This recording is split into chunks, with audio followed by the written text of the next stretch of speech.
ছোটবেলা থেকে রাগ আমার বেশি, বুঝলি ইন্দিরা? তোকে কিন্তু মন থেকে চেয়েছিলাম আমি, এখনো চাই। তোর একটা ভুল আমাদের সবকিছু উল্টো পাল্টা করে দিল। সেদিন যদি এমন করে চুপচাপ সব মেনে নিতি, তবে এত কিছু হতো না। আহনাফের কথা শুনে স্থির চোখে চেয়ে রইলাম নিচে। ভাবলাম সব দোষ কি আমার? তবে সেই দিন কি প্রতিবাদ করে ভুল করেছিলাম, নাকি আজ ভুল করলাম সব নীরবে মেনে? কোনটা সঠিক? আহনাফ অনেক কিছু বলতে থাকলো, তার সবই ছিল আমাকে আর তাকে ঘিরে। আমি নীরবে শুনছিলাম আর নিভৃতে জল মুছছিলাম চোখে। খাবার শেষে বাহিরে যাওয়ার আগে তার তথাকথিত ভালোবাসা দিল আমাকে। দুবাহুতে জড়িয়ে নিয়ে বলল বিকেলে আমার জন্য ওষুধ নিয়ে আসবে। বিকেল গড়িয়ে সন্ধে হলো, না আছে তার খবর, না তার কথার। দুর্বল শরীরে রাতের রান্না শেষ করে টেবিলে সাজিয়ে রাখছিলাম সেসব। হঠাৎই মাথাটা ঘুরে উঠল, পড়েই যেতাম আহনাফের মামি না ধরলে। উদ্বিগ্ন স্বরে বললেন, এই মেয়ে, পড়েই তো যেতে না ধরলে, অসুস্থ নাকি? আমি বললাম, না। মিথ্যা বলো কেন? তোমাকে দেখলে যে কেউ বলবে তুমি অসুস্থ। না না, আমি ঠিক আছি, আমি আসি। এই দাঁড়াও, কথার মাঝখানে যাও কই? জরিনার মতো বেয়াদব দেখছি তুমি, এদিকে আসো। আহনাফের মামির ধমকে চুপচাপ তার সামনে এসে দাঁড়ালাম। তিনি সূক্ষ্ম চোখে আমার আপদমস্তক দেখে বললেন, এসব রান্না তুমি করেছো? জি। সকাল এবং দুপুরের রান্নাও? জি। আমার দিকে ভ্রুকুটি তাকিয়ে বসলেন চেয়ারে, কপালে ভাঁজ ফেলে কিছু ভেবে ফের বললেন, তোমার নামই নীরা তাহলে? জি। এত জি হুজুর করছো কেন? অতিভক্তি চোরের লক্ষণ, জানো তো? এবার আর কিছুই বললাম না। আমি মাথা নিচু করে রইলাম। আহনাফের মামির সামনে রাখা খাবারের বাটি থেকে কিছু খাবার টেস্ট করলেন। খাবার মুখে দিতেই তার মুখ উজ্জ্বল হয়ে উঠল। বিগলিত গলায় বললেন, বাহ, রান্নার হাত তো দারুণ তোমার। কার কাছে শিখেছো? আম্মুর কাছ থেকে। তুমি নাকি এতিম? ও, বুঝেছি, অনেক আগে থেকে এসব শিখেছো তাই না? আমি এতিম না, তেমন গরিবও না। মেয়েরা এতিম গরিব হলে কি রান্না আগে ভাগে শিখে? আমাকে এতিম বলায় আমি রেগে গেলাম। কি বললাম হুঁশও নেই। এতিম শব্দটা শুনে কান্না এলো, ফুপাতে লাগলাম। আমার ব্যবহারে জ্বলে উঠলেন তিনি। বললেন, আবার মিথ্যা বলো। সকালেই শুনলাম তুমি এতিম, আর এখন বলছো তুমি এতিম নও। মিথ্যা শুনেছি আমি তাহলে? হ্যাঁ। আমি জোর গলায় জবাব দিলাম। কষ্ট ক্ষোভ সমস্ত আমার চোখে টলমল করছে। আমার চোখের ভাষা বুঝলো কিনা জানি না। চুপ করে গেলেন তিনি। কিছু সময় বাদে নরম সুরে বললেন, তাহলে তুমি এতিম নও? না। জরিনা তোমার কি হয়? খালা। আপন খালা? না তো। কপাল কুঞ্চিত করে জবাব দিলাম। আহনাফের মামি এক দৃষ্টিতে তাকিয়ে রইলেন আমার দিকে। আমি তার নীরবতা দেখে বললাম, আমি কি যেতে পারি? যাও। 2 কদম এগোতেই আবার ডাকলেন তিনি। শীতল গলায় ডেকে বললেন, তুমি কি রাগ করেছো আমার উপর নীরা? আমি এখন কারো উপর রাগ করি না। রাগ করার অধিকার আমার আর নেই। কথাটা বলে চলে এলাম রুমে। খুব কান্না পাচ্ছে আমার। সবাই এমন কেন আমার সাথে? আমিও যে একটা মানুষ, কেন সবাই ভুলে যায়? আমারও কষ্ট বলতে কিছু আছে, কেউ কি বোঝে না? দরজায় খট আওয়াজে পাশ ফিরে চোখ খুললাম আমি। কাঁদতে কাঁদতে কখন ঘুমিয়ে গেছি খেয়ালই নেই। খালাকে দেখে ক্লান্ত অবিশ্রান্ত শরীরে উঠে বসলাম। খালাকে এই মুহূর্তে দেখাচ্ছে ঝড়ে বিধ্বস্ত পালতোলা নৌকোর মতো। শাড়ির আঁচল শরীরে এলোমেলো পেঁচানো, চুলের অবস্থা উস্কো খুস্কো, চোখের তারা দুটো স্থির খালার। আমার পাশে বসে দাঁত বের করে হাসতে লাগলো। অশরীর ভর করলে যেমন ভয়ঙ্কর হাসি হাসে মানুষ, ঠিক তেমন করে হাসছে খালা। আমার লোম দাঁড়িয়ে গেল তার সে হাসি দেখে। ভয়ে ভয়ে জিজ্ঞাসা করলাম, কি হয়েছে খালা? কই ছিলে সকাল থেকে? অনেক কিছু হয়েছে রে নীরা, শুনবি কি হয়েছে? থমথমে গলায় বলল খালা। মনে হয় ভয় পেলাম, কিন্তু খালাকে বুঝতে দিলাম না। বললাম, বলো। তার আগে কিছু খেয়ে নাও। সারাদিন তো কিছুই খাওয়া হয়নি তোমার। বসো, খাবার নিয়ে আসছি। আমি উঠতে পারলাম না। খালা শক্ত করে আমার হাতের কবজা ধরে রেখেছে। ব্যথা লাগছে, তবুও হাসলাম। বললাম, কি হয়েছে খালা, কিছু বলবে? হ, না শুনতে চাইলেই কি হয়েছে শোন। খালা চাপা স্বরে বলল। আমি বললাম, খেয়ে নাও, তারপর শুনছি। কি খামো? চোখ বড় করে জিজ্ঞাসা করলো খালা। ভাত, মাছ, মাংসের তরকারিও আছে, যা বলবে এনে দিব। বলো কি খাবে? রক্ত খামো, আহনাফের রক্ত খামো। আইনা দিবি আইনা। অপ্রকৃতি স্নেহের মতো হাত বাড়ালো খালা। ভয়ে দূরে সরে যাই আমি। একটু উঁচু গলায় বলি, এসব কি বলো খালা? ভয় দেখাচ্ছ কেন? আমার কিন্তু এসব ভয় লাগছে না, সরো তুমি। খালা খিকখিক করে হাসে। আমার দিকে ঝুঁকে ফিসফিস করে বলে, মোর জ্বালা, ভয় কিসের লো এত? হ্যাঁ, তোর তো সব শেষ করে দিছে এই শুয়োরের বাচ্চারা, তাও ভয় পাস? কি হারানোর ভয় তোর? জীবন? মরবি না কোনো দিন? মরতে তো হইবই একদিন, তেলে ভয় পাস কেন লো সেরি? আমারে দেখ, আমি তো আর একটা নীরা, তো তোর মতো ভীত না। ওত পাইতা আসি শিকার নাগাল মতো আইলেই সিরা রক্ত বের করে রাখা এলামো। রক্ত খামো কেন জানোস? খালা ড্যাব ডেবিয়ে চেয়ে প্রশ্ন করে। খালার আচরণ, তার কথা শুনে ভয়ে আমার কলিজা শুকিয়ে এতটুকু। ফ্যাকাশে মুখে আতঙ্কিত চোখে ঘাড় নাড়ালাম। খালার ভয়ঙ্কর চেহারা হঠাৎ বিষণ্ণ হয়ে গেল। নাক টেনে টেনে কাঁদছে খালা। আমি অবাক চোখে চেয়ে আছি। অনেকক্ষণ কেঁদে খালা রক্তবর্ণ চোখে ফের আমার দিকে তাকায়, রাগ মিশ্রিত স্বরে বলে, আমি কাউরে সারুম না, কাউরে না। আমার ওট্টুকুনি দুধের পোলাডারে পানিতে চুবাইয়া মারলো এরা। আমারে কি কয় ওই শোর বুইরা খাটাস জানোস? তুই কেমনে জানবি? তুই তো ছিলি না। আমার শরীরটা খুবলাইয়া খাইছে ওই কুত্তার বাচ্চা। আমার এই পেটে একটা পোলা আইলো ওর কারণে। খালা আঁচল সরিয়ে পেটে হাত বুলাতে লাগলো। চোখের জলে বুক ভাসিয়ে পুনরায় বলল, আমি কি ইচ্ছা করে আনছি পোলাডারে কনিরা? আমার কান্না আসছে খালার কান্না দেখে। কাঁদতে কাঁদতে আমি আবার ঘাড় নাড়ালাম। খালা হেঁকিয়ে উঠল, বলল, আমার দিন রাত খাটাইয়া খাটাইয়া যখন পোলাডারে মারতে পারলো না জামাই বউ, তখন আর একটা ফন্দি করলো। আমার চান্দের লাহান পোলাডা কি সুন্দর সুরত আল্লাহ দিছিল। 3টা বছর যাইতে না যাইতেই পানিতে ফালাইয়া চুবাইয়া মারলো। সবাইরে কইলো একলা একলা ডুববা মরছে। পোলাডারে আমি ঘরে দরজা বন্ধ কইরা রেখা গেছিলাম, তাইলে পানি তো ডুববো কেমনে তুই ক? আমার পোলা আমারে কইছে, কি কইছে জানো? কইছে, ও মা, এরাই আমারে ডুবাইয়া মারছে গো, এরাই আমারে মারছে। এগো তুমি সারবা না, শাস্তি দিবা, কঠিন শাস্তি। আমি আমার পোলাডারে কথা দিছি, বুঝলি? কি কথা দিছি তোরে কমু না আমি? আমার পোলা মারা করছে কাউরে কইতে। খালা ঘর কাঁপিয়ে হাসছে। শুধু তার ঠোঁট দুটোই হাসছে, চোখে বানের জল, বাঁধ ভাঙা বানের জল। এত কিছু ভাসিয়ে নেবে এ বানের জল তার আন্তাজ করা ভার। শেষ রাতের নিস্তব্ধতা ভেঙে খালা বেঘুরে নাক ডেকে ঘুমাচ্ছে। আমি শিউরে বসে তাকে দেখছি। কি নিষ্পাপ মানবী মুখ, অথচ একটু আগে বিধ্বংসী হয়ে উঠেছিল। খালা যা বলল সেসবের কি আদৌ কোনো ভিত্তি আছে, নাকি সব তার মাথা খারাপের বহিঃপ্রকাশ? আহনাফের সাথে তার সম্পর্ক স্বাভাবিক আপাতত দৃষ্টিতে দেখলে, বাদ বাকি সবার সাথেও। তবে এমন কেন বলল খালা? এমনিতে শরীর বেজায় খারাপ, তার উপর এত চিন্তা নিতে পারছি না। মাথার ব্যাকসাইড মনে হয় কেউ খামচি দিয়ে ধরেছে, এমন অনুভূতি হচ্ছে। বাইরে বেরিয়ে ওয়াশরুমে এলাম। শাওয়ার ছেড়ে দাঁড়িয়েছিলাম কতক্ষণ, তার হুঁশ নেই। যখন সেন্স ফিরল, বাথরুমের এক কোণে পড়ে আছি কাক ভেজা হয়ে। বহু কষ্টে নিজেকে দাঁড় করিয়ে রুমে চলে এলাম। কাপড় ছেড়ে শুয়ে রইলাম খালার পাশে।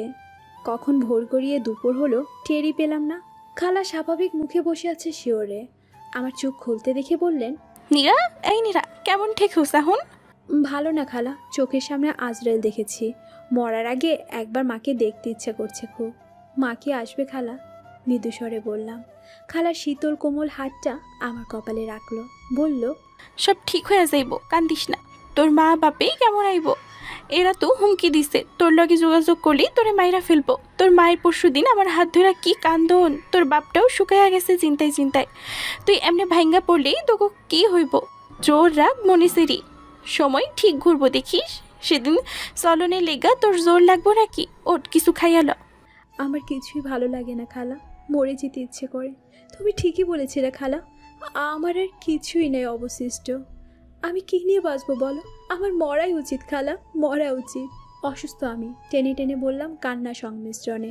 খালা ধমক দিল এবার, বলল, আমার কি মাথা ঠিক থাকে সবসময়? কি বলতে কি বইলা ফেলছি সেটাই মনে ধরে আসিস? কি নাই তোর? মনে জোর সারা সবই আছে তোর। এত সরু ভাবস কেন নিজের তুই? ফারতার এমন কথা মুখে আনবি না। তো সোপার মধ্যে একটা দিমু, উইঠা খাওন খাইয়াল। খালা উঠে গিয়ে খাবার নিয়ে আসে আমার জন্য। আমি কিছুই খেতে পারলাম না, তরকারির গন্ধে বমি করে দিলাম।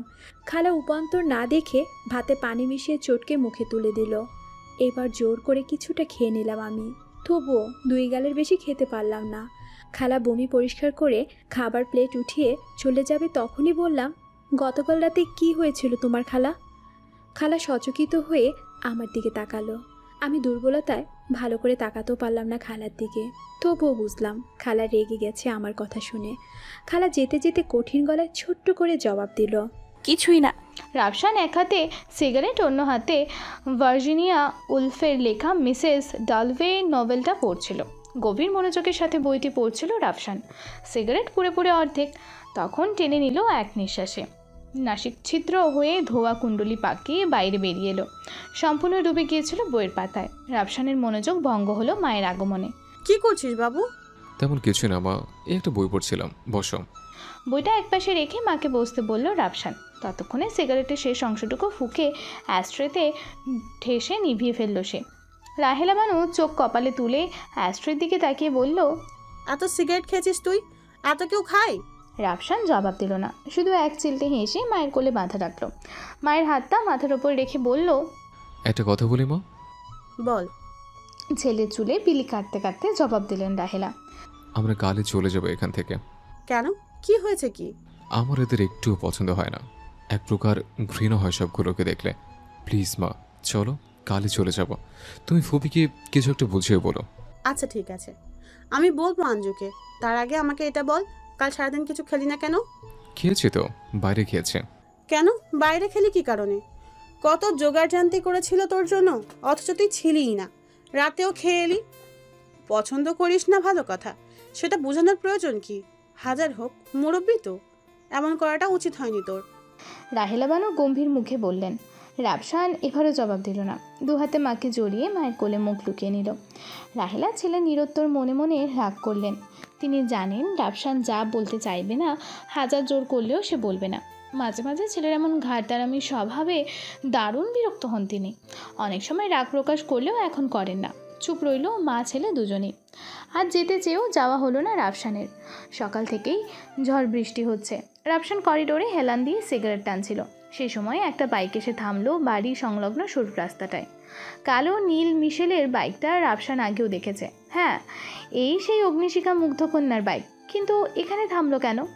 মেহের গোপন সূত্রে অবশেষে জানতে পেয়েছে মেয়েটির ঠিকানা। এই সেই বাড়ি। প্রচণ্ড বৃষ্টি উপেক্ষা করে ছুটে এসেছে সে এই বাড়িতে।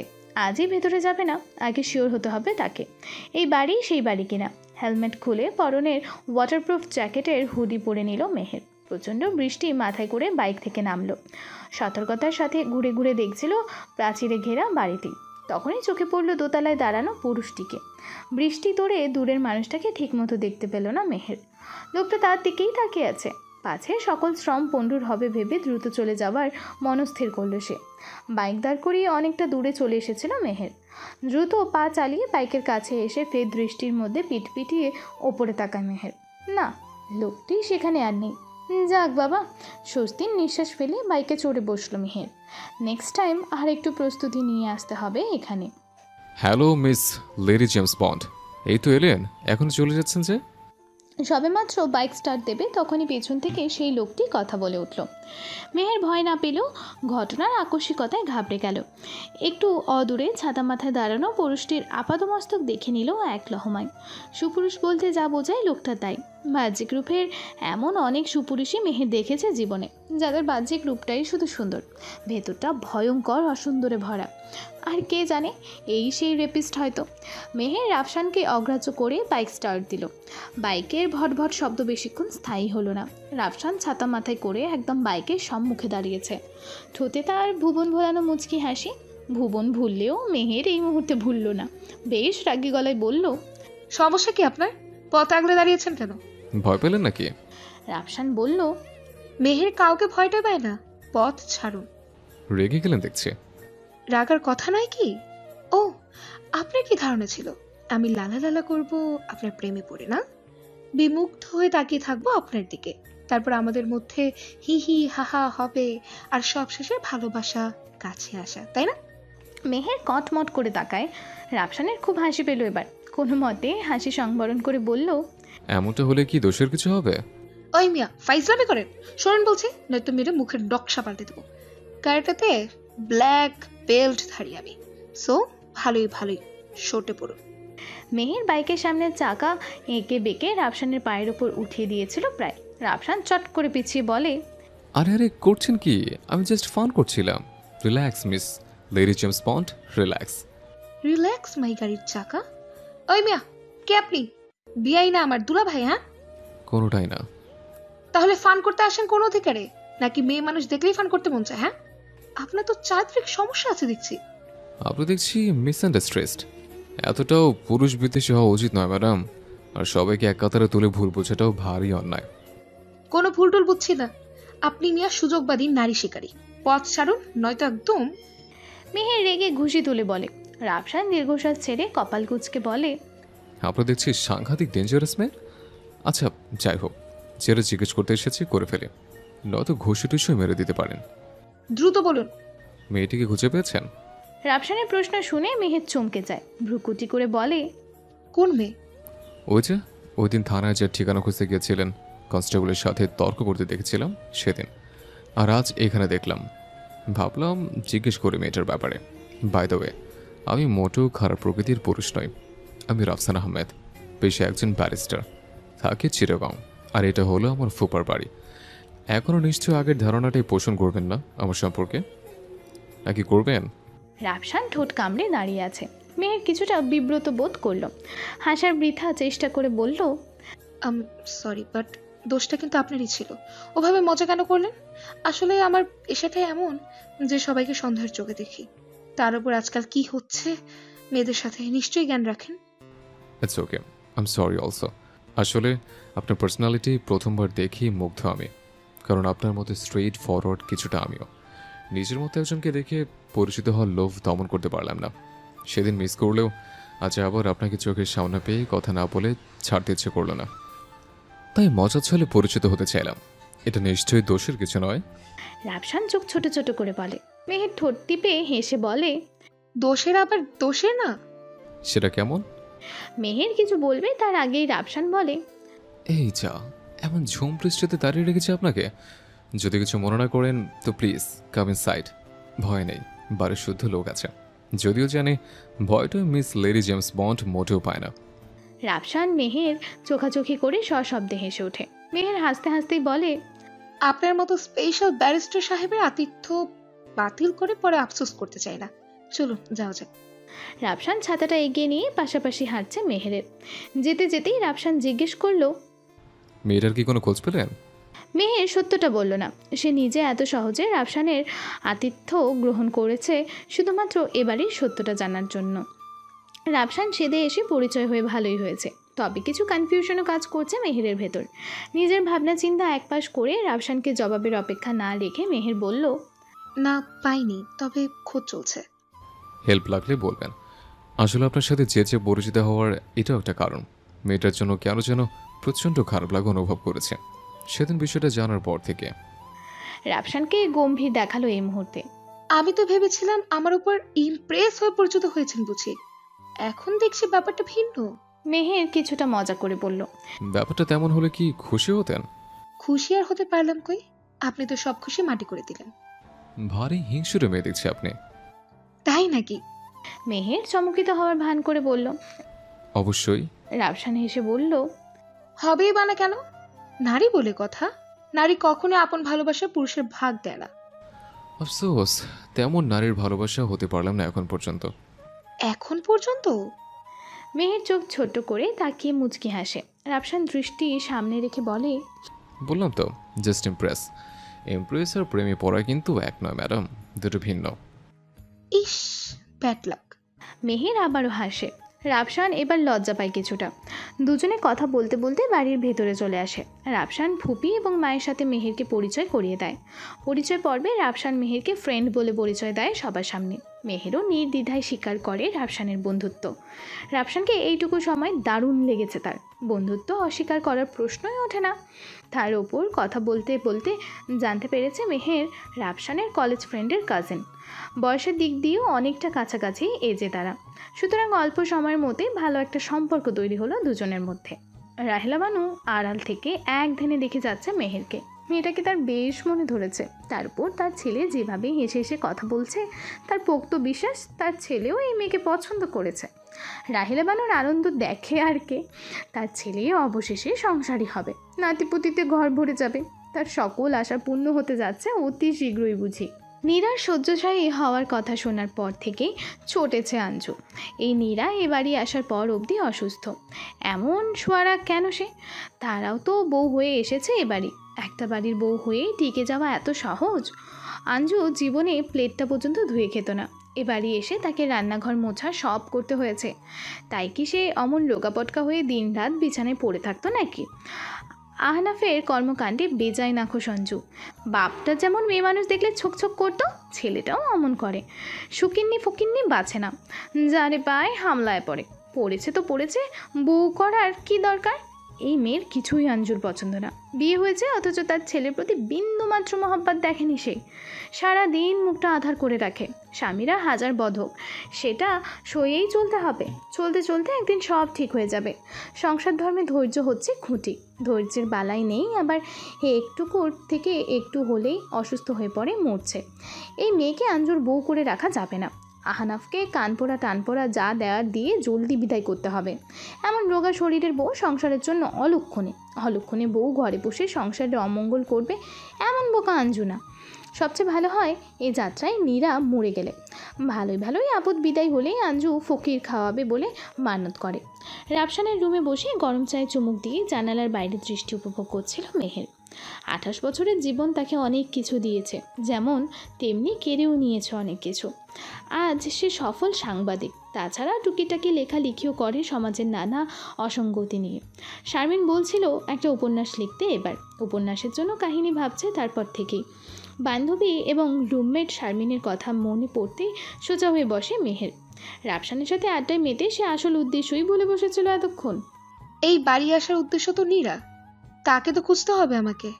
না জানি মেয়েটা কি অবস্থায় আছে। শারমিনকে দেওয়া কথা আমাকে যে রাখতেই হবে। মেহের চায়ের কাপটা নামিয়ে রাখে সেন্টার টেবিলে। উঠে দাঁড়াতেই রাফসান রুমে ঢোকে। সরি, এতক্ষণ তোমাকে একলা বসে রেখেছি। রাফসান মৃদু হেসে বলল, ইটস ওকে। মেহেরকে চিন্তামগ্ন দেখে এগিয়ে এলো রাফসান। ভ্রুকুটি করে বলল, এনিথিং রং মেহের? ভাবছি বলবো কিনা। তুমি তো এখন দূরে কেউ না। আরিফের ফ্রেন্ডস মানেই আমার ফ্রেন্ডস। তাছাড়া তুমি মানুষটা খুব ভালো। এত কম সময়ে ভালোর সার্টিফিকেট দিয়ে দিলে যে? মানুষকে চেনা কি এতই সহজ? একদম না। মানুষ আকাশের মতো ক্ষণে ক্ষণে বদলায়। আকাশ পূর্বাভাস দিলেও মানুষ তেমনটা দেয় না, নিষ্ঠুরভাবে বদলে যায় হঠাৎ করে। তুমিও বদলাবে, তবে সে বদলানোটা আমি ঠিক ধরে নেব, দেখো। আর শোনো ব্যারিস্টার সাহেব, মানুষ চিনতে পারা যেমন দুরূহ, ঠিক তেমনি আপন মানুষ চেনাটা মোটেও সময় সাপেক্ষ নয়। অন্তত তোমার ক্ষেত্রে তো নয়। যাক, অবশেষে কোনো নারীর আপন তো হলাম, এই বা কম কিসের। রাফসানের মুচকি হাসি দেখে মেহের হাসে, বলে, আমি কিন্তু এখনো ব্যাড লাকেই বসবাস করছি মিস্টার ব্যারিস্টার। রাফসানকে কথার খোঁচা দিল। রাফসান কথা ঘুরিয়ে বলল, আচ্ছা, তাহলে তোমার বায়োডাটাটা দিয়ে দাও। 2 দিনের মধ্যেই যোগ্য গুড লাক খুঁজে তোমার হাতে তুলে দেব। তবুও নিজের কথা বলবেই না? কেমন নিষ্ঠুর তুমি ব্যারিস্টার। কপট রাগ দেখালো মেহের। নিশ্চয়তার অপবাদ দিয়ে আমাকে বদনাম করো না লালনা। শেষে বউ খুঁজে পাবো না। বেচারে আমার মা বউ দেখবে বলে কত বাসনা মনে ভেতেছে। তোমার বদনামে তার সব বাসনা তছনছ হয়ে যাবে। মেহেরের চোখ ছোট্ট করে তাকিয়ে ঠোঁট টিপে হাসছে। রাফসান সেই দৃষ্টি উপেক্ষা করে গিয়ে বসলো বিছানায়। মেহের সেখানে দাঁড়িয়ে 2 হাত ভাঁজ করে বলল, আন্টিকে কি বলবো? তার ফিলিংস নিয়ে মজা করা হচ্ছে এখানে। কি বলবে মা? আচমকা রাহিলা বানুর রুমে প্রবেশে মেহের রাফসান দুজনেই চোখাচোখ করে। দুটোকে চোখাচোখি করতে দেখে রাহিলা বানু ভ্রুকুটি করে ফের জিজ্ঞেস করে, কি হলো বললে না আমাকে কি বলবে? তোমার বউ খোঁজার মিশন নিয়ে কথা হচ্ছিল আমাদের মধ্যে। মেহেরকে ইতস্তত করতে দেখে রাফসান জবাব দিল, ও আর বলিস না রে মা, ওর বিয়ের কথা। এত মেয়ে দেখলাম, তবু ওর পছন্দ হয় না। আল্লাহ জানি মৃত্যুর আগে ওর বিয়েটা দেখে যেতে পারবো কিনা। হাপিত্তোষ করতে করতে রাফসানের পাশে বসে রাহিলা বানু। মেহের রাফসানকে এক চোখ টিপ মারে, ছেলের মাঝে বসে পড়ে।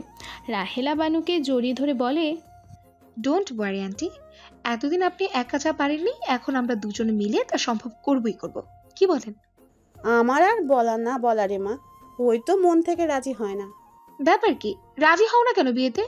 সেক্সুয়াল প্রবলেম আছে নাকি? হ্যাঁ, থাকলে বলো। কলিকাতা হারবাল অর্ডার করছি, 1 ফাইলই যথেষ্ট। রাফসানের কানের কাছে মুখ এনে ফিসফিস করে বলে, ঠোঁট টিপে হাসে মেহের। রাফসান শক্ত হয়ে বিস্ফোরিত চোখে তাকিয়ে থাকে ওর দিকে। তা দেখে হাসতে হাসতে পেট ব্যথার উপক্রম মেহেরের। রাহেলা বানু অবাক চোখে দেখছে ছেলে এবং ছেলের হবু বউকে। এই মেয়েকেই তিনি ছেলের বউ বানিয়েই দম ছাড়বেন বলে মনে মনে প্রতিজ্ঞা করেন। তাতে দুনিয়া ওলট পালট করা লাগলেও তাও করবেন।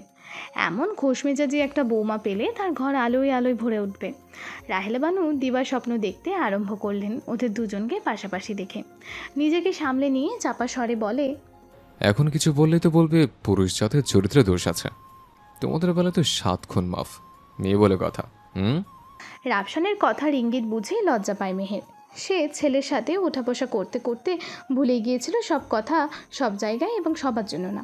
প্রসঙ্গ এড়াতে মুখ নিচু করে বলল, তুমি ব্যারিস্টার ভারী ব্যাটসিক, যাও কথা নেই তোমার সাথে।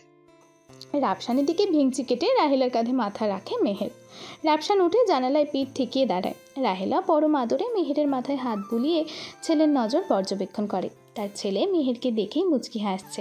রাহেলা পুনরায় হাজারটা স্বপ্ন বনে মেহের এবং রাফসানকে স্বামী স্ত্রী জ্ঞান করে। তিনজনে গল্প করার এক ফাঁকে রাহেলা মলিন মুখে বলল, আমার ননদ দুঃখ করছিল তোমাকে তেমন আদর আপ্যায়ন করতে পারলো না বলে। বলি কি, আজ রাতটা থেকে যাও, কাল কাজের মেয়েটা বোধ করি সুস্থ হয়ে যাবে। মেয়েটার হাতের রান্না দারুণ, বুঝেছো? কাল বরং পিঠাপুলি বানাতে বলবো। না থাক আন্টি, আমি নেক্সট টাইম চিটাগং গেলে সেখানেই কিছুদিন বেরিয়ে আসবো। অফিসিয়াল কাজে মাঝে মধ্যে ওই দিকটাই যাওয়া হয়, এবার না হয় আপনাদের উদ্দেশ্য করেই যাব।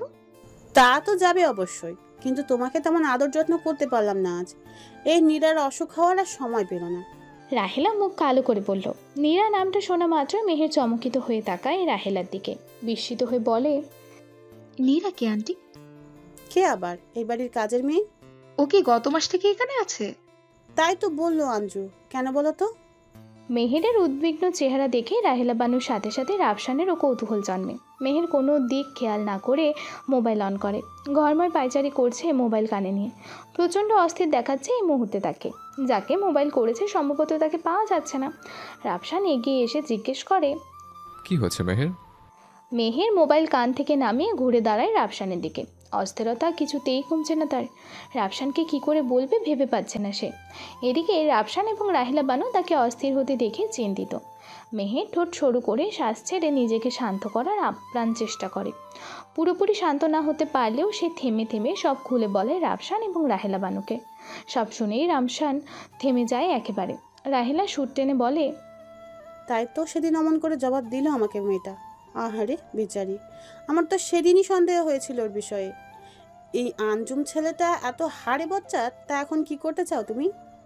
আন্টি, আমি বনানী থেকে এখানে এসেছি শুধুমাত্র নীরাকে উদ্ধার করব বলে। ওর আপন খালাতো বোন আমার রুমমেট প্লাস বান্ধবী। ওই আমাকে বলেছে নীরার বিষয়ে। খুব কাজ ছিল বোনের জন্য আমার বান্ধবীটা। আন্টি প্লিজ আমাকে হেল্প করুন, নিয়ে চলুন ওর কাছে। আমি আমি কিভাবে? রাহেলা কথা সম্পূর্ণ না করেই রাফসানের দিকে তাকায়। রাফসানের যেন কোনো হুঁশজ্ঞান নেই এইক্ষণে। ভুল ধারণা পোষণ করেই কী সব ভেবেছিল সে মেয়েটি সম্পর্কে। কত মন্দ কথাই না মনে মনে বলেছিল। সত্য যে এতটা বিভৎস হবে কে জানতো।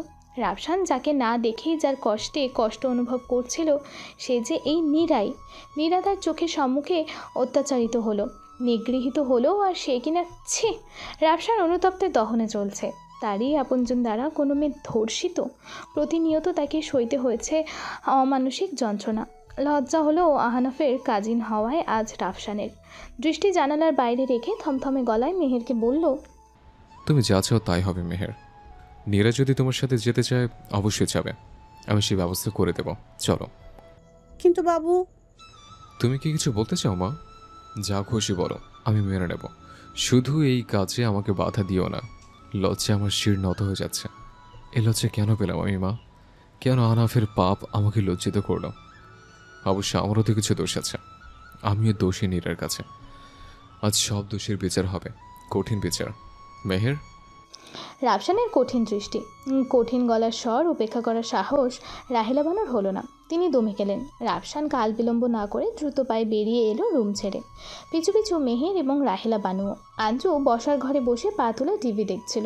রাফসান সহ বাকি দুজনকে হন্তদন্ত হয়ে নিচে নামতে দেখে সোজা হয়ে বসলেন। কিছু জিজ্ঞেস করার সময় না দিয়ে ঘৃণা দৃষ্টি নিক্ষেপ করে বেরিয়ে গেল রাফসান, মেহের। আঞ্জু ভ্রু কুঞ্চিত করে রাহেলার দিকে তাকিয়ে রইল। রাহেলা ধীর পায়ে এগিয়ে এলো তার কাছে। আঞ্জুর কেমন কেমন যেন লাগছে এদের চোখের চাহনি। মনে খুট করে খোঁচা লাগলো কেন যেন। রাহেলা যত এগোচ্ছে ততই তার উদ্বেগ বাড়ছে। রাফসান জারিনা খালার রুমের বাইরেই দাঁড়িয়ে রইল। ভেতরে ঢুকে মেয়েটির মুখোমুখি হতে তার খুব বেশি অস্বস্তি লাগছে। অপরাধ বোধ খুব করে ধরছে তাকে। মেহের রাফসানের নীরব নিশ্চলতার কিছু একটা কারণ আন্দাজ করে ভেতরে ঢুকে গেল। নীরা দু হাতে পেট চেপে শুয়েছিল জুবুথুবু ভঙ্গিতে। মেহের ছুটে গিয়ে শিউরে বসলো। মৃদুস্বরে ডাকলো, নীরু। নীরা পেট এবং মাথা যন্ত্রণায় চোখ বন্ধ করে দাঁত কামড়ে পড়েছিল বিছানায়। নীরু ডাকটা বহুদিন পর শুনে সচকিত হয়ে ঘাড় ফেরালো সে। যাকে দেখার আশা প্রায় নিভেই গিয়েছিল, অবশেষে সে এসেছে তার কাছে। নীরা শুষ্ক পাংশু চোখজোড়া অশ্রু টলমল হয়ে উঠল। বহু কষ্টে বলল, মেহের আপু, তুমি এসেছো? দুহাতে ভর দিয়ে বিছানা ছেড়ে উঠল সে। মেহেরকে দু চোখ ভরে দেখে গলা জড়িয়ে ধরল। কাঁদতে কাঁদতে বলল, তুমি এসেছো মেহের আপু? শারমিন আপু বলেছিল তুমি এসে নিয়ে যাবে আমাকে। তুমি কেন এলে না মেহের আপু? আমার তো সব শেষ।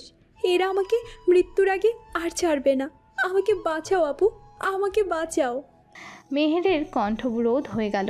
একটা শব্দও সে বের করতে পারল না গলা দিয়ে। দুহাতে শক্ত করে জড়িয়ে ধরতে ইচ্ছে করছে নীরাকে, কিন্তু পারছে না। অসার অসার লাগছে সব কিছু। এই নীরাকে খুঁজবে বলে তো সে আসেনি। এই নীরা তো তার চেনা নীরা নয়। এ যে অর্ধমৃত এক মেয়ে। তার একটু হেলায় নীরা আজ অর্ধমৃত। কেন আরও আগে এলো না সে? কেন? মেহের কাঁদছে, নীরাকে জড়িয়ে ধরে কাঁদছে দুজন। তবে বাইরে দাঁড়ানো মানুষটা শুধু একজনের কান্নায় ক্ষত বিক্ষত হচ্ছে। শূন্য আসমানে চেয়ে ভেতরটা পোড়াচ্ছে অদেখা রমণীর দুঃখের আগুনে। রাহেলার মুখে সকল কিছু শুনে আঞ্জুর মরো ধরো অবস্থা। সে এমনিতেও দুর্বল চিত্তের মেয়ে লোক। একমাত্র সন্তানের জীবনে আসন্ন বিপদ আঁচ করতে পেরে হাত পা ছেড়ে ফ্লোরে বসে পড়ল। দৃষ্টি জুড়ে আতঙ্ক, মনটায় ধুকপুকানি বাড়ছে। রাহেলা এগিয়ে এসে সান্ত্বনার বাণী শোনাতে লাগলো। তাতে কিছুই হলো না। আঞ্জুর মাতৃত্ব অশনি সংকেত পেয়ে ভীত সন্ত্রস্ত। কোনো সান্ত্বনার বাণীতেই সে ভয় কাটবে না। আঞ্জু ফ্যাকাশে মুখে উঠে দাঁড়ালো। রাহেলাকে এক প্রকার অগ্রাহ্য করে ছুটে গেল নিজের ঘরে। রাহেলা বেশ চিন্তিত।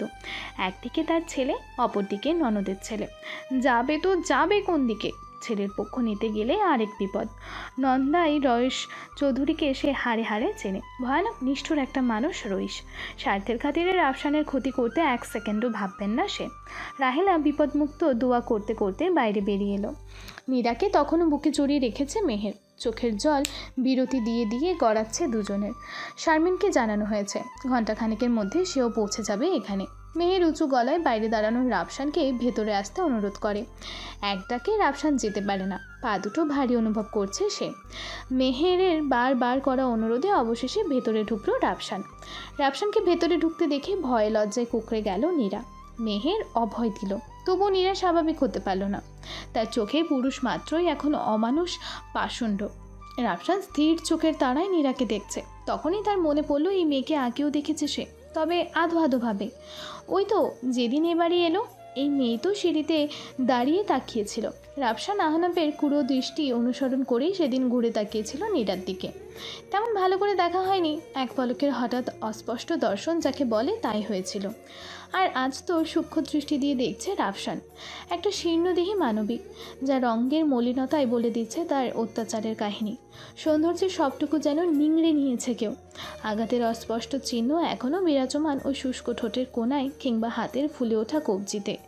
রাফসানের কঠিন বুকেও ব্যথার কাঁপন ধরে ওই ভীরু ডাগর নেত্রজোকার দর্শনে। দর্শন কতই হয়েছে নীরবে ভুবন মাঝে, তবু যে দেখা, এতে যেন আলোড়ন ঘটে হৃদয়। রাফসান দৃষ্টি নামিয়ে নেয়। কোনো এক কারণে প্রচণ্ড রাগছে সে।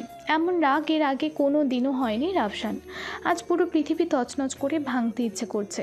বুকের ভেতর কি যেন চেপে বসে আছে। কি উফ, অসহ্য এই অনুভূতি। রাফসান অভ্যন্তরীণ যন্ত্রণায় দগ্ধ হয়ে চোখ খিচে বন্ধ করে। সকল অনুভূতি ভেতরে চেপে স্বাভাবিক ভঙ্গিতে বলে, পুলিশকে মোবাইল করেছ? না তো, এখনই করছি। মেহের জবাব দিল, তুমি ওর পাশেই থাকো, আমি বাকিটা দেখছি। রাফসান আরেক পলক চাইল নীরার মুখের দিকে। পাংশু মুখে নিজেকে মেহেরের পেছনে আড়াল করে নিল নীরা। রাফসান বেরিয়ে এলো। তার দম বন্ধ হয়ে আসছে। এমন কেন হচ্ছে? রাফসান দু হাতে চুল মুট করে শূন্য আকাশে চেয়ে রয়। রাহেলা দূর থেকেই ছেলের গতিবিধি দেখছে। ছেলেকে কি করে এসব ঝামেলা থেকে বের করবেন সেটাই ভাবছেন অদূরে দাঁড়িয়ে। রাফসান ঘাড় ফিরিয়ে মাকে দেখল। তার মায়ের হাবভাব সে ঠিক বুঝেছে। মেজাজ বিগড়ে গেল আরও রাফসানের। মায়ের নির্বুদ্ধিতা ও স্বার্থপরতা তাকে লজ্জিত করলো। রাহেলা ছেলের দৃষ্টির ভাষা বুঝে আরও মিয়ে গেলেন। ভেতরে ভেতরে দুশ্চিন্তার শেষ রইল না তার। রইস চৌধুরী কিংবা আহনাফের বিরুদ্ধে লাগা মানে মৃত্যুকে সেধে ধাওয়াত দেওয়া। গতবার হাতে পায়ে ধরে রাফসানের অপরাধ ক্ষমা করিয়েছিলেন, কিন্তু এবার কি হবে? গতবারই রয়েস তাকে ওয়ার্নিং দিয়েছিল, ফের রাফসান আহনাফকে আঘাত করলে মাফ পাবে না। রাহেলার শরীর কাঁপতে লাগলো। প্রেশার বাড়ছে মনে হচ্ছে তার। দরজা ধরে দাঁড়িয়ে রইলেন ছেলের সুবুদ্ধির কামনায়। মুঠোফোনের মাধ্যমে স্ত্রীর জানানো অনাকাঙ্ক্ষিত ঘটনা শোনা মাত্রই সব কাজ ফেলে ছুটে এসেছেন রইস চৌধুরী। তারপরেই আহনাফ ও তার বন্ধুরা। এই বন্ধুরাই কিন্তু সেদিন ধর্ষণ প্রত্যক্ষ করেছে নীরবে, আর বন্ধুকে সাহায্য করতেও চলে এসেছে। তবে এইসব বন্ধুত্বের খাতিরে না, স্বার্থের খাতিরে। আহনাফ বাবার আদেশে নীরা কাছে ছুটে গেল। পথিমধ্যে বাধা হয়ে পথ আগলে দাঁড়ালো রাফসান। আজকের আগে রাফসানকে ভয় পেলেও আজ আহনাফের ভয় করছে না। প্রতিনিয়ত তার বাবার দেওয়া সাহস তাকে এমনভাবে প্রভাবিত করেছে যে সব তার কাছে তুচ্ছ। রাফসানের ভয় উপেক্ষা করার প্রধান কারণ হলো নীরা। কোনো মতেই নীরাকে হারাতে চাইছে না সে। রাফসান অগ্নি দৃষ্টিতে তাকিয়ে মুখোমুখি দাঁড়ানো আহনাফের। আহনাফ ঢোক গেলে দৃষ্টি দরজায় রেখে নীরার নাম ধরে ডাকে। জবাব না পেয়ে আহনাফ এগোতে গেলেই রাফসান দু হাতে কলার চেপে ধরে চড়া গলায় বলে, কোথায় যাচ্ছিস তুই? এটা কেমন ধরনের প্রশ্ন ভাই? কেমন ধরনের প্রশ্ন, তাই না? কি হয় নীরা তোর? সেটার জবাব না হয় নীরাই তোমাকে দেবে। রাফসানের দিকে তাকিয়ে ভ্রু তুলে মুচকি হাসে আহনাফ। আহনাফ রাফসানের রাগী দৃষ্টি উপেক্ষা করে দরজার দিকে তাকিয়ে বলে, নীরা বেরিয়ে আসো। আমাকে রাগালে কি হবে সেটা তোমাকে নতুন করে মনে করিয়ে দিতে হবে না নিশ্চয়ই। রাফসান আহনাফের এই কথার ইঙ্গিত বেশ বুঝল। আহনাফকে বিনা সংকেতে চড় দিয়ে বসল সে। আহনাফ ছিটকে সরতে গেলে রাফসান ঘাড় ধরে দেয়ালে ঠেসে ধরে, চিৎকার করে বলে, এতটা অমানুষ কি করে হলি তুই আহনাফ? কেন তো অধপতন তোর? রইস চৌধুরী আঞ্জু ছেলেকে মার খেতে দেখে ছুটে আসে। রইস চৌধুরী গায়ে জোরে ধাক্কা দিয়ে ছাড়ায় রাফসানকে। রেগে গর্জন করে বলেন, তোমার এত সাহস রাফসান? ভাবি, সাবধান করেছিলাম আপনাকে আমি। ছেলেকে বুঝান, নয়তো ফল ভালো হবে না। রাহেলা শব্দ করে কাঁদতে কাঁদতে ছেলেকে দু হাতে জড়িয়ে বলে, বাবু শান্ত হ। রাহেলা রইস চৌধুরীর দিকে তাকিয়ে বলে, ভাই সাহেব রাগ করবেন না, আমার ছেলেটাকে আমি এক্ষুনি নিয়ে যাচ্ছি। ছেলের পিঠে হাত বুলিয়ে বলে, বাবু চল চল। তুমি কি মা? আমার মা এতটা নিষ্ঠুর কি করে হলো? তুমি শুনেছ না এরা কি করেছে মেয়ের সাথে? তবু এমন কথা কি করে বলতে পারো? আমি তোর মা বাবু, আগে তোর নিরাপত্তা, তারপর বাকি দুনিয়ার। আমার কসম লাগে, চল তুই এখান থেকে। তোমার সব কথা মানলেও এটা আমি মানব না মা। নীরাকে এদের কবল থেকে মুক্ত না করে এক চুল নড়ব না আমি। রাফসান গা ঝাড়া দিয়ে সরে দাঁড়ায় মায়ের কাছ থেকে। রাগে কাঁপছে তার শরীর। রাহেলা মুখে আঁচল গুজে কাঁদছে। আহনাফ রাফসানের দিকে তাকিয়ে মুচকি হাসছে। আহনাফকে পারে না খুন করে ফেলতে এই মুহূর্তে রাফসান। চোয়ালের হাড্ডি ওঠানামা করছে রাফসানের। রাইস চৌধুরী কিছু বলবে তাকে বাধা দিয়ে আহনাফ নীরাকে ডাকে। মেহেরের সাহায্যে নীরা বাইরে এসে দাঁড়ায়। আহনাফ ছো মেরে টেনে নিয়ে আসে নীরাকে নিজের কাছে। মেহের এগোতে গেলেই আহনাফ তর্জনী উঁচিয়ে থামিয়ে দেয়, বলে, আপনি কে আমি জানি না, জানার প্রয়োজনও নেই। ভালোই ভালোই বলছি, দূরে থাকুন। দূরে থাকবো কেন? ও, যাতে তুমি ওই মেয়েটাকে শোষণ করতে পারো? বয়স তো ভালোই হয়েছে, তবু বোঝেন না দেখছি কিছু। স্বামী স্ত্রীর পার্সোনাল ম্যাটারকে শোষণ বলা উচিত নয় ম্যাডাম। ভালোই ভালোই বেরিয়ে যান, যান। কেউ কোথাও যাবে না আহনাফ। যদি যাই তবে নীরাকে নিয়ে যাব। রাফসান মেহেরের পাশে দাঁড়িয়ে বলে। আহনাফ দাঁত পিষে চোখ রাঙিয়ে প্রশ্ন করে নীরাকে। নীরা ভয়ে কাঁপছে। আহনাফ এক হাত দিয়ে শক্ত করে বাহু ঘিরে ধরে রয়েছে নীরার। সবাই দেখলো নীরার বাহু আহনাফ প্রচণ্ড শক্তিতে চেপে ধরেছে। ব্যথায় চোখ মুখ খিচে ফেলেছে নীরা।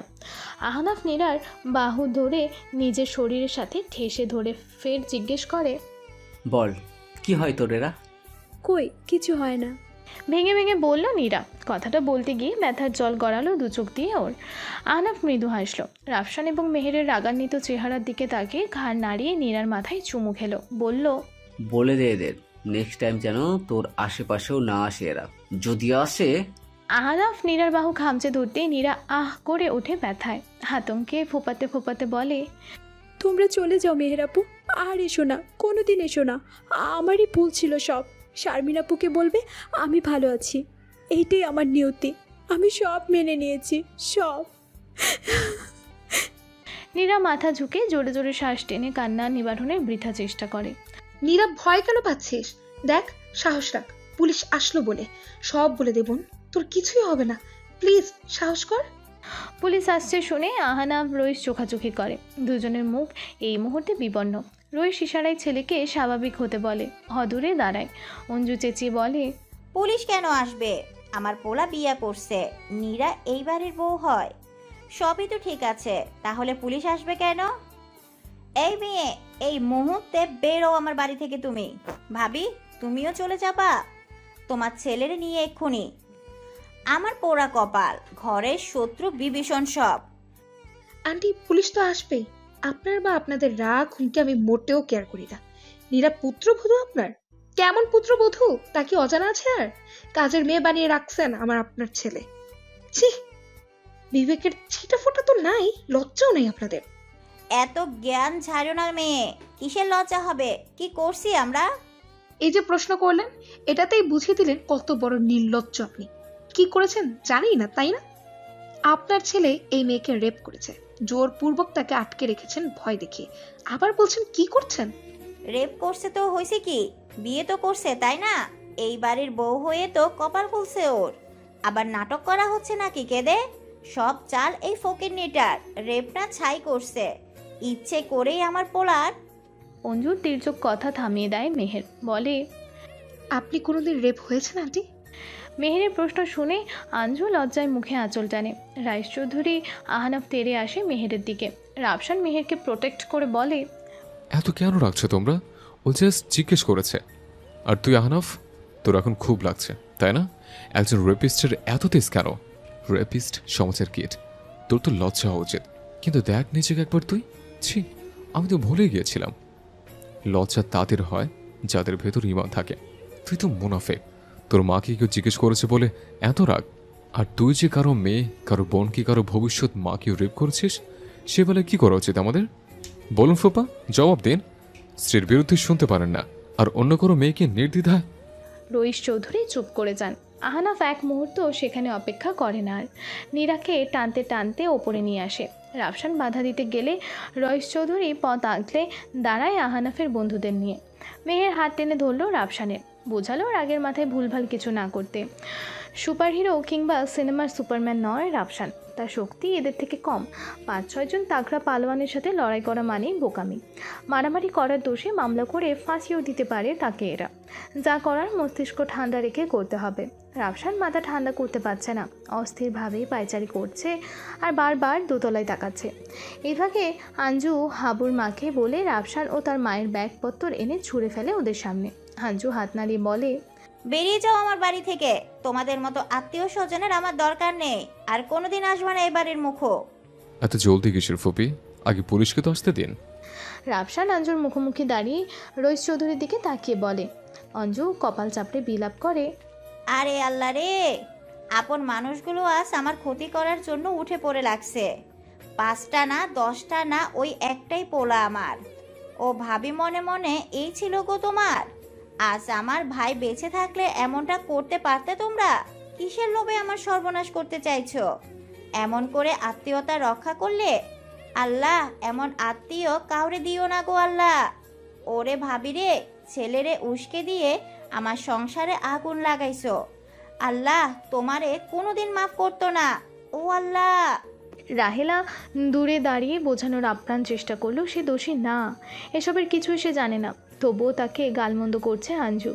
রাফসানের দিকে তাকিয়ে রাহেলা কপট রাগে ফুসছে। কি দরকার ছিল রাফসানের এমন করার? কোথাকার কোন মেয়ের জন্য আপন আত্মীয় স্বজনের সাথে সম্পর্ক নষ্ট করলো। ছেলেকে বুঝিয়েও বোঝাতে পারলো না রাহেলা।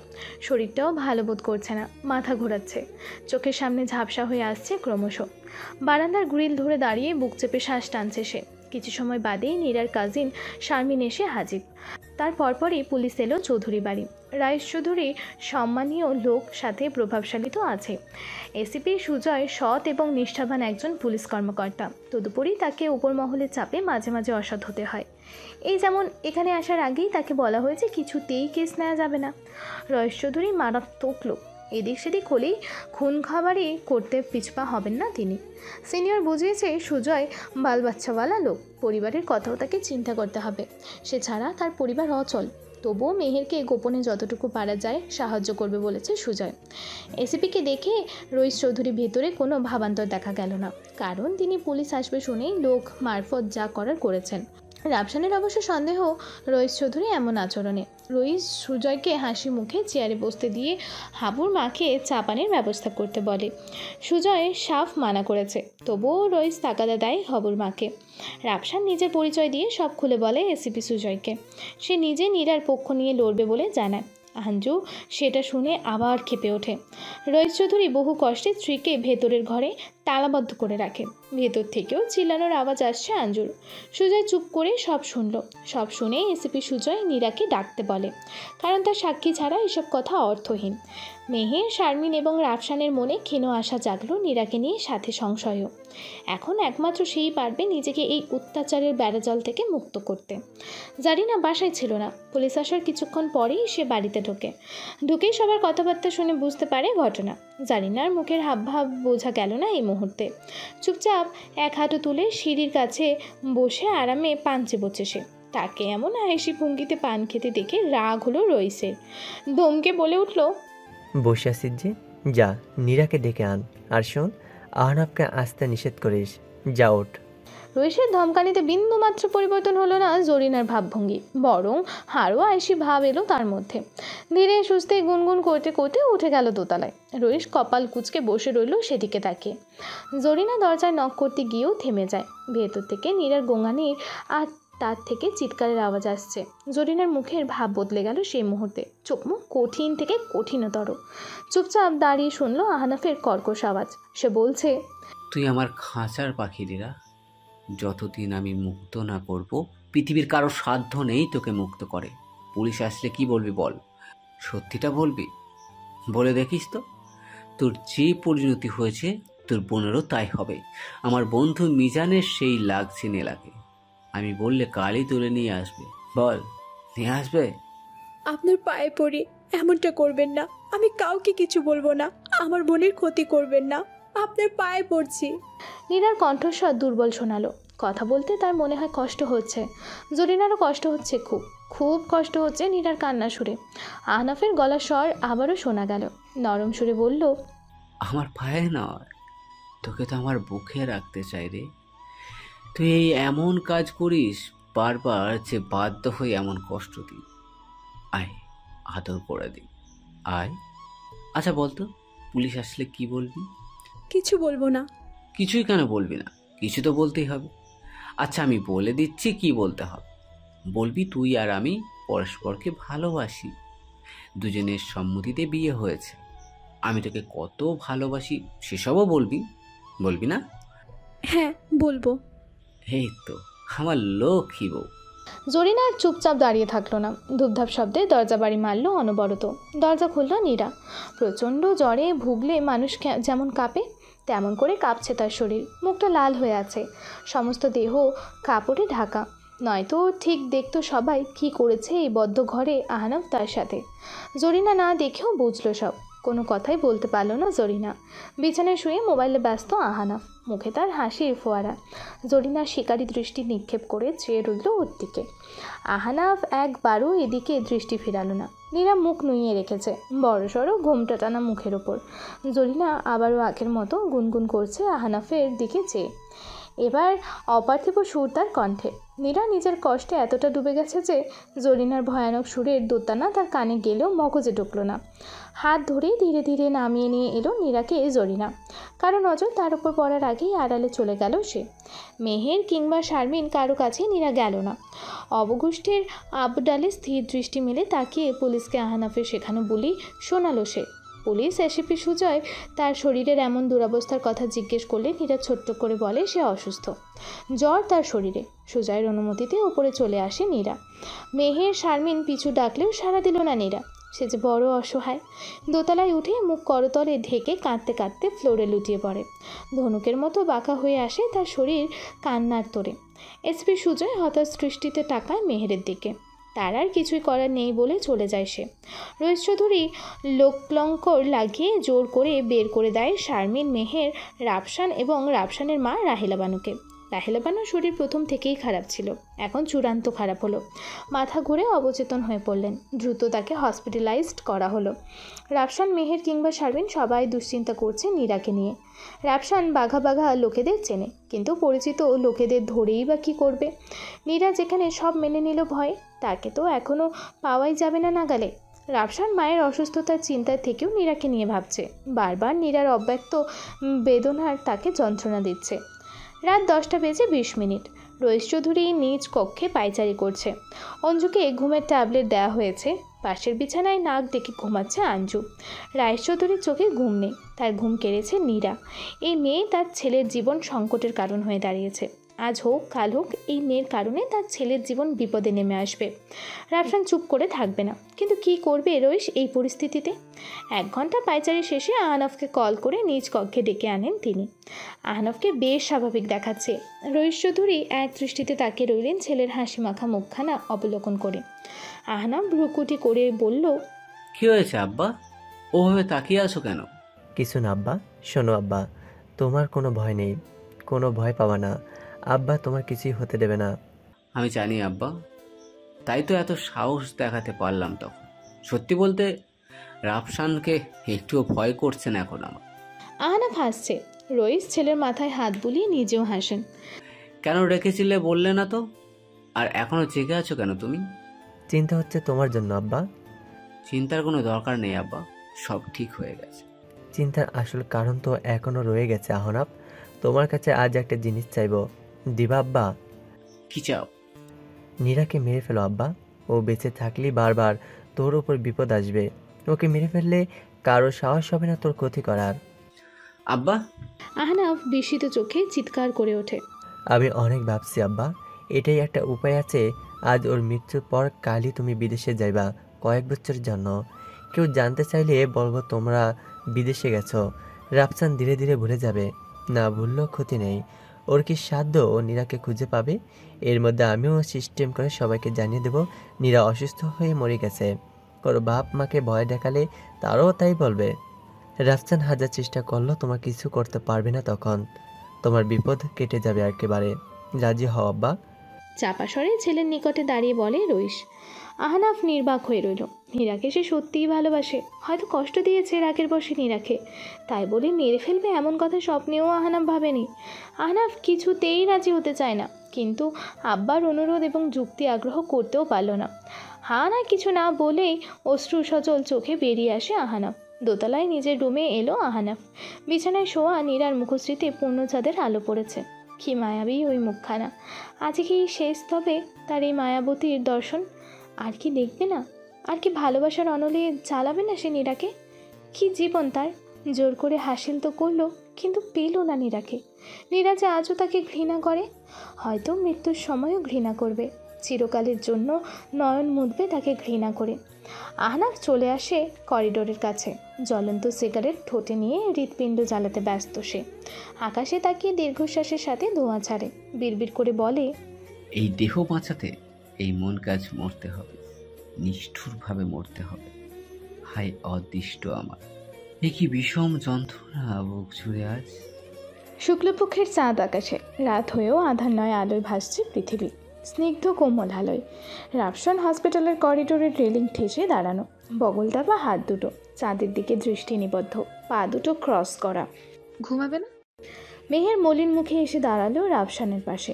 রাফসান ওভাবেই বলল, ঘুম আসছে না। মা ঘুমিয়েছে? ডক্টর ঘুমের ইনজেকশন দিয়েছে। একটা কথা বলি ব্যারিস্টার, হুম।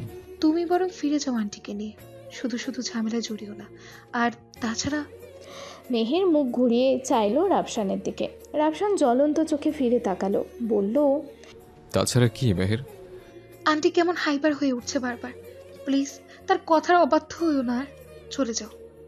মেহের মৃদু স্বরে বলল, জাস্ট স্টপ ইট মেহের, এ বিষয়ে একটা ওয়ার্ডও শুনতে চাচ্ছি না এই মুহূর্তে, প্লিজ। আন্টির কন্ডিশন কিন্তু খারাপ হতে পারতো, কেন বুঝতে চাইছো না? আর তুমি ছাড়া কেউ নেই। আমার চিন্তায় বিপি হাই হয়ে যাচ্ছে তার। আন্টির উল্টো পাল্টা একটা কিছু হয়ে গেলে নিজেকে ক্ষমা করতে পারবে? নীরার কিছু হলে তুমি নিজেকে ক্ষমা করতে পারবে? তোমার কথা কেন বলছে মেহের? আমি কোনোদিন পারবো না ওই মেয়েটার কিছু হলে। পাল্টা প্রশ্ন ছুড়ল রাফসান। কিছুই হবে না ওর। আহনাফ যাই করুক খারাপ কিছু করবে না ওর সাথে, সো রিল্যাক্স। আর হ্যাঁ, ভেবো না নীরাকে ওই আহনাফের আশায় ফেলে রাখবো। জাস্ট কথার কথা বললাম, যে করেই হোক সময় সুযোগ বুঝে ঠিক ওই জাহান্নাম থেকে উদ্ধার করবই আমি ওকে। তুমি প্লিজ নিজেকে এসব জড়িয়ে নাও। কথা শেষ তোমার? স্ট্রেঞ্জ তুমি। তোমরা আহনাফ ওর সাথে খারাপ কিছু করবে না। ওয়াও, দারুণ বলেছো তুমি। তার ছেলের হাসি হাসল রাফসান। রিল্যাক্স রাফসান, তুমি যেটা মিন করছো আমি তেমন করে বলতে চাইনি। আমি জাস্ট। মেহের থেমে যায়। রাফসান উঁচু গলায় বলে, আমি জাস্ট হোয়াট মেহের? আহনাফকে বিশ্বাস করতে বলো তুমি? ওর জন্মের পর থেকে চিনি ওকে আমি। ওর নিজেকেও অতটা চেনে না যতটা ওকে আমি চিনি। ওর মগজ নষ্ট করে ফেলেছি ওর বাবা মা আহ্লাদে আশকারে। তুমি জানো, আমার মনে হয় আহনাফ এখনো দৃঢ় মনে কিছু চিন্তা করতে পারে। রাগ উঠলেও ভালো মন্দ সব ভুলে যায়। আমার ফুপা ফুপি ছেলেকে অমানুষ করে ফেলেছে। আহনাফ নিজের সত্তাকে ভুলে বসেছে। জন্মের পর প্রতিটি মানুষ নিষ্পাপ হয়ে জন্মায়, সাথে অসহায়। এই অসহায় শিশুগুলোকে সঠিক পথ দেখানোর দায়িত্ব আল্লাহ পাক পিতামাতার উপর অর্পণ করেছেন। কিন্তু দেখো, কিছু পিতামাতা কি করে? তারা নিজ হাতে বিপদে ঠেলে দেয় সন্তানদের। সন্তান কষ্ট পাবে, কাঁদবে, এটা তাদের সহ্য হয় না। স্বাভাবিক, তারা পিতামাতা, তাদের অন্তর সন্তানের জন্য পড়বে। কিন্তু তাই বলে সন্তানের ক্ষণিক হাসির জন্য বিপদ দেখাতে হবে? এটা কি দায়িত্বের খেলাপ করলো না? দায়িত্বের খেলাপ করলে খেসারত তাদেরকে দিতে হবে। আর যার খুশির জন্য খারাপ জিনিসটা তারা সহজলভ্য করে দেওয়া হচ্ছে, তাকে বোঝানো হচ্ছে যে সে যা খুশি করতে পারে, চাইতে পারে, ভোগ করতে পারে, হোক সেটা অন্যায়। একদিন এই সকল অন্যায় অনিয়ম তাদের সন্তানকে গ্রাস করবে। সেদিন হাজার চেষ্টা করেও ঠিক হবে না কিছু। একবার নুয়ে গেলে সোজা করা কঠিন মেহের। ছাদ থেকে একবার মাটি পুড়ে ঘরা হয়ে আসলে তাকে ভিন্ন কিছু বানানো সম্ভবই নয়। আর সম্ভব করতে গেলে ভাঙতে হয়, চূর্ণ বিচূর্ণ করতে হয়। এটা কি সম্ভব ওই পিতামাতার জন্য? কোমর যা অবলীলায় পারে, পিতামাতা তা সহজে পারে না। মমতা তাদের পারতে দেয় না। আজ আহনাফ সৎ নয়, রেপিস্ট। কার দায় এটা? কিছু সন্তান স্বভাব দোষে দুষ্ট, আর কিছু পিতামাতার আদরের স্বভাবটাই হারিয়ে বসে। আহনাফ দ্বিতীয় প্রজাতির জীব। তার অপরাধের অর্ধেকাংশের দায় আমার ফুপা ফুপির। সময় ক্ষমতা দেখে না মেহের। সময়ের 1 ফোর, অসময়ে 10 ফোর। কর্মফল এড়ানোর সাধ্য না আমার কাছে আছে, না তোমার। আহনাফ বুঝবে কি না জানে না, তবে ভাই হিসেবে ওকে সঠিক পথ দেখানোর দায় আমি এড়াতে পারবো না। নীরার পরিণতি আমাদের দায়িত্বহীনতার ফল। কি করে এইভাবে ফেলেছে ওকে বলো? রাফসান শ্বাস ফেলল এতক্ষণে। রাগে জল শক্ত হয়ে আছে তার। দুজনেই কিছুক্ষণ চুপ রইল। সে সময় নীরবতা ভেঙে রাফসান শীতল গলায় বলল, আই এম সরি মেহের, ওভাবে রিয়েক্ট করা উচিত হয়নি তোমার। রাগ করো না। ইটস ওকে রাফসান, ভুলটা আমারই ছিল। আন্টিকে নিয়ে চিন্তা হচ্ছে খুব আমার। মেহের মুখ নামিয়ে বলল, ডোন্ট ওয়ারি, মার কিছু হবে না। রাফসান মৃদু হাসল। দৃষ্টি ঘুরিয়ে চেয়ে রইল আকাশে। মেহের মুখে তুলে চাইল রাফসানের সামনে ফেরানো মুখটায়। অপলক তাকিয়ে আছে রাফসানের সুন্দর মুখখানার দিকে সে। চাঁদের আলো বুঝে আনন্দিত ও মুখে পড়েছে ভেবে। মেহেরের খুব হিংসে হলো চাঁদের আলোর ওপর। কেন হলো হিংসে? মেহের লজ্জায় আরক্ত হয়ে মুখ নামিয়ে নিল। 27টি বসন্ত পার করে এসেছে, কবু সে বসন্ত দোলেনি মনে। অথচ আজ সমস্ত বিগত বসন্তেরা নানা রূপে আলোড়িত করছে হৃদয়। অনেক কথাই বলার ছিল, সবই ভুলেছে মেহের। তার লক্ষ্য উদ্দেশ্য সবটা ভুলে গেল। নারী সত্তার আস্বাদ অনুভব করছে এই ক্ষণে সে। তার নারীত্ব বুঝি ধন্য হবে এই পুরুষের একটু ভালোবাসায়? একটু না, এই পুরুষের মনের রাজ্যের একছত্র সম্রাজ্ঞী হবে সে। অন্য কারো প্রবেশাধিকার মোটেও বরদাস্ত করবে না, এক চুলও না। মেহের করিডোরের লোহার রেলিংটা সর্বশক্তি দিয়ে চেপে ধরেছে। লজ্জারাঙা মুখটা সামান্য উন্নত করে আরেকবার চাইল রাফসানের মুখের ওপর। বুকটা বুঝে তড়িৎ গতিতে ধরফর করছে। মেহের চাঁদের দিকে তাকিয়ে মনে মনে অনুযোগ করল, আমার এই সর্বনাশ তোর কারণে হলো আজ। ব্যারিস্টারের প্রেমে মাঝ সমুদ্রে উত্তাল তরঙ্গে ভাসা মনটা নিয়ে কোথায় যাব আমি এখন? বল আমায়। সর্বনাশী পূর্ণিমার আলো, সব দোষ তোর এই রাতে। দুটো মানুষ পাশাপাশি, অথচ মন দুদিকে বেঁকে গেছে। এত কাছে তবুও বোঝে না কেউ কারো মন। এজন্যই বলে বুঝি বিচিত্র, বড় বিচিত্রই মানব মন। এরপর পাঠক শ্রোতারা নীরার নিজ বর্ণনা পাবেন না, তার স্বীয় বর্ণনার স্থানে তৃতীয় পক্ষ বর্ণনা করবে। নীরাকে দু বাহুর মাঝে খুব আবেশে বেঁধে আছে আহনাফ, চক্ষু ছলছল। পাশে নীরা বুঝে যায়, এই কারণে নীরার হাড্ডিসার সিনার ওপর মুখ লুকিয়ে আছে সে। পৃথিবীটা আজ বড় নিষ্ঠুর, নিষ্প্রাণ মনে হচ্ছে আহনাফের কাছে। নিজেকে তার চেয়েও বেশি হীন, অপদার্থ মনে হচ্ছে। মৃত্যুকে এত ভয় কেন তার? কেন সে বাস্তবতা মেনে মাথা নত করতে পারছে না ন্যায়ের সম্মুখে? জীবনে করা সকল অন্যায় অপরাধ আজ তাকে হীন, ভীত করে তুলেছে। মূল্য দিতে হবে প্রিয় মানুষটার মৃত্যুর মধ্যে দিয়ে, চিরযৌবনের জন্য বিদায় নিয়ে। আর এই উষ্ণ আবেশ সে আর পাবে না। আহনাফ ঘুমন্ত নীরার ওষ্ঠ পাগলের মতো চুম্বন করতে থাকে। নীরার আতঙ্কিত ঘুম জড়ানো ভীরু নেত্রপল্লবের মাঝে দৃষ্টি ফাঁকে ফাঁকে সে দৃশ্য দেখছে। আহনাফ আজ ব্যথা দিল না, শুধুই ভালোবাসলো তাকে, যেন সারা জীবনের ভালোবাসা একেবারে উজাড় করে দিল। নীরার চোখে আজও জল এলো, তবে কষ্টের নয়, এক অন্য অনুভূতির। আহনাফকে সে ঘৃণা করে, মনে প্রাণে ঘৃণা করে। আজ বিকালে যা করেছে তারপর তো আরও। আজ হঠাৎ নীরার মন অকারণেই আশা বাঁধতে চাইল। এভাবে ঘৃণার খেলায় লাভ তো কিছুই নেই। মানুষ ভুল করে, আহনাফও করেছিল। সে কি সব ভুলে একটিবার ক্ষমা চাইতে পারতো না নীরার কাছে? নীরাকে ফিরিয়ে দিত, দিলে আবার ক্ষমা চাইতো। একবার দুইবার, একসময় ঠিক ক্ষমা করে দিত। কিন্তু কই, একবারও তো ক্ষমা চাইল না সে, বরং বারবার আঘাতে আঘাতে জর্জরিত করে তুলল তাকে। এই কি তা ভালোবাসার নমুনা? এমন করেও বুঝি কেউ ভালোবাসে? এর চেয়ে মৃত্যুও ভালো।